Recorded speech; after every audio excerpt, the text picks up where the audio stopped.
Liam, a week on the training ground, you must be delighted to be able to see a little bit more of your players that's not in a game scenario. Yeah, no, it's been really good. Obviously, we had the 4 weeks training, so it was really good, opportunity to see the guys train.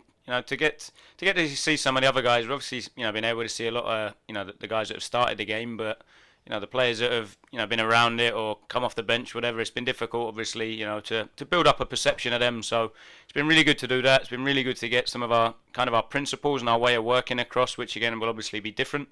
But it's been a really good week. Really enjoyed it. I have to say we've got a group here that want to work and enjoy football, and we have to drag them off the training pitch, which is always a nice thing to do.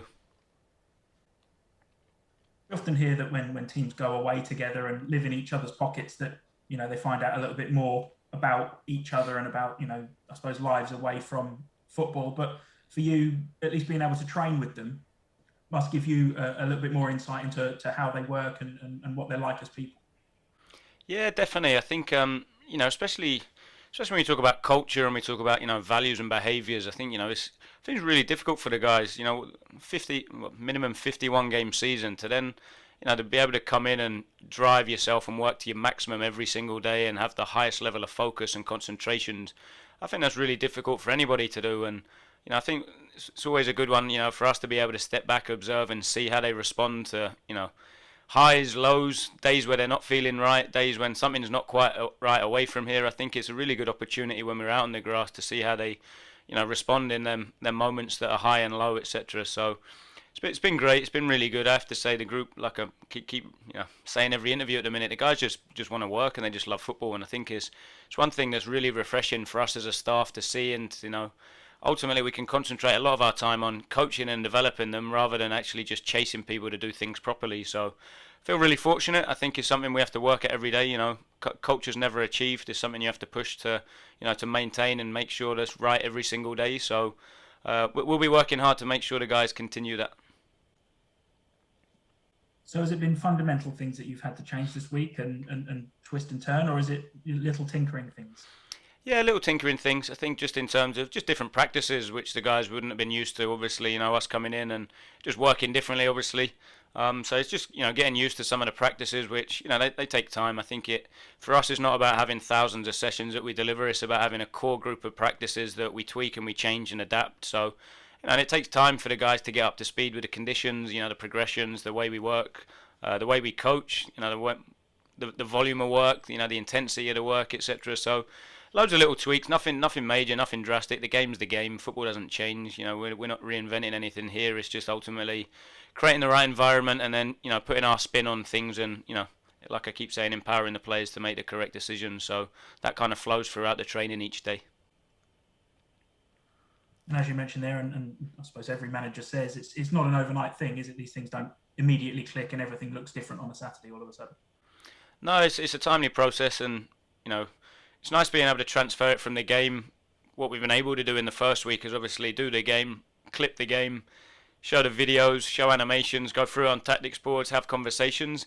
The nice thing this week is then being able to go, right, now this is what it looks like in training and what it looks like on the pitch. And what we work hard to do is design and deliver sessions that transfer quite easily back into the game. So I think that's been a real aspect as well. So it's been quite nice being able to go through that cycle with the guys and kind of close the loop on that that learning process. And I'll ask a question that's not about a week in training in a minute, but it must also have been nice to see the guys who you've probably not had an awful lot of time to cast your eye over. Some of them were the squad players and some of your substitutes perhaps. Yeah, definitely. I'd like to think we've consciously tried to spend time getting to know them as well. We run a program. If you're in the team, not in the team, we run a program where everybody's at their optimal physical conditioning and ready to step in the team. So it's not a case of just prioritising the guys that are playing. For me, it's really important. We need everybody in the squad. Such a long, tough, difficult physical season. We need everybody to play their part in that. So making sure that all the guys understand that and are ready for it. It's the most difficult thing I have is after I can only pick 11 players right each week. So I think it's the however many it be, the 10, the 15 that aren't involved, making sure that they're in a good place mentally, physically, and they're ultimately ready to step in when needed, because we will make changes. We'll have to make changes. Like I say, it's making sure all the guys are clear on their role when they do step in and that they're in the best place possible. Last week we spoke about three injured players: David Kasumu, Max Waters, and Daniel Harvey. How are those guys getting on?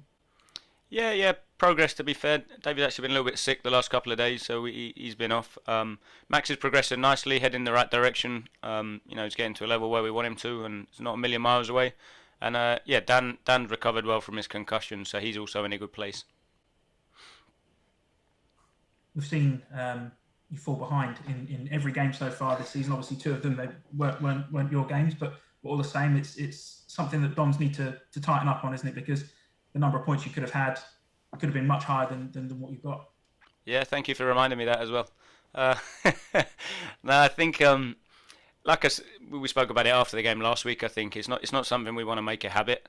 I think it's a really good reflection on the group that there is that resilience, that grit, that being able to bounce back to difficult moments. I think that's something that is important and will stand us in good stead as the season goes by. But I think it's ultimately going right if we're in moments where we're on top, or we're controlling the game, or where we're in a position where we're the momentum's with us. I think it's now making sure we turn that into us getting ahead, us getting on top, and showing that we can go ahead and ultimately hold a lead as well. I think we've shown that we can come back. I think it's really important that we do it the other way. So I think it's then being able to whatever happens in a game, whatever circumstance, whatever is thrown at us. I think we're then hardened to be able to cope with them experiences, and as a team and as a group respond in the right way. We've just spoken to Ethan Robson, and for me, he's been one of the standout players so far this season in that midfield role. How impressed have you been with him since coming in? Yeah, very much so. I think him and Matt, especially the two last week. Again, I thought everybody did well last week. I think the biggest thing that we've spoken around in the last couple of weeks is around the connection between Ethan and Matt. And to be fair, the two of them, if you actually look at their passing stats, it went from 7-8 in Sunderland Charlton to 26, I think it was, against last week at Ipswich. So I think the two of them together have shown a nice little connection, a nice little relationship. I think Ethan plays with real discipline. To be fair to him, I think it's really important when we play with a system, the structure, with some of the attacking players that we do have. I think what he does is sometimes goes unnoticed by people in terms of filling holes, taking up positions that allow players higher up to do their thing, to create, to take risks. You can do that when you've got the discipline of Ethan and Matt behind. So he's done really well. The challenge for all the guys ultimately, I've been relatively pleased the last 3 weeks. It's about continuing that momentum and making sure that we don't drop off. It's being able to maintain that level of performance and intensity and discipline week in, week out. Accrington at home then. Nice to obviously come back to Stadium MK with supporters back, but they've started the season really well, haven't they, Accrington? They have, yeah. I think it's a different type of game to what we've had in the last three since I've been here, but I think it's equally as difficult. I think really tough in terms of we know what we're going to get. It's going to be, we're going to have to earn the right to play. We're going to have to, compete. We're going to have to fight. We're going to have to be brave. We're going to have to control second balls. I think it's really important that, that for us is our starting point. I think, matching them in terms of intensity, in terms of, like I say, fight, then allows us to then hopefully go and show our quality. I think it has to be in that order. It's not about going out and thinking we're going to be able to play, nice, attractive, purposeful possession football. I think you earn the right to do that by matching their intensity and their running. So that will be said to the guys. That will be our start point. Make sure that we compete on that. They're really effective at it. I have to say, compliment to them and and John up there. I think they're really clear with their identity, how they play. Obviously, have a really strong culture and buy-in from the players in order to deliver what they have done. So I think, like I say, it's understanding how we impose our style on the game and what our starting point is. So I'm looking forward to it. Again, I think it would be another great opportunity to learn about the guys in a different style of game, a different type of game, and see how they respond to that. So yeah, I'm really looking forward to it. The fact that they played a full match on Tuesday night that went the full distance into penalties as well, does that give you a little bit of an advantage, given that they might be a little bit more tired? No, not necessarily. I don't look into it too much, to be totally honest. I think if you granted they had the game, we obviously had two extremely difficult training days. So I think our lads physically will be working equally as well. I think it's just a different type, a different the travel, etc. But I don't look into that too much, to be totally honest. They made some changes, so we've no idea who played the other night that won't tomorrow, etc. So I think it's one of them. doesn't really for me give us an advantage or a disadvantage. I think it's just actually, kick-off's 3 o'clock on Saturday. Let's make sure that everything's ready, prepared for whatever we face Saturday. Cheers, Liam. Thank you. No problem. Liam, Lewis Price joins the club or officially today, rounding out your coaching staff along with David Wright, who joined last week. It must be nice to finally have your coaching staff at least there with you. Yeah, very much so. I think really, really pleased to obviously have the backing from Liam and the chairman to be able to bring in some what I deem as really good people. I think they'll really complement some of the people and the culture that's already in place here. And again, I think that's really important that we add to it. It's not about changing loads of things. It's around complementing what's in place, adding to it, building on it.